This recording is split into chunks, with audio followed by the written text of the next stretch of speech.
Ти как се казваш? Преслава.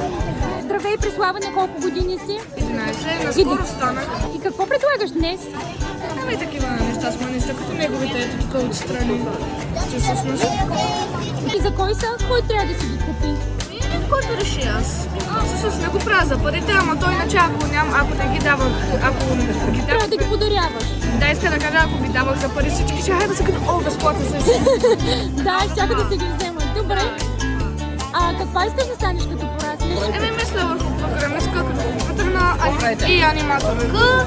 Аз в момента правя едно шоу. Не си нося тетрадката за него, ама правя едно шоу в тетрадка. Също си правя, ще го анимирам и художничка.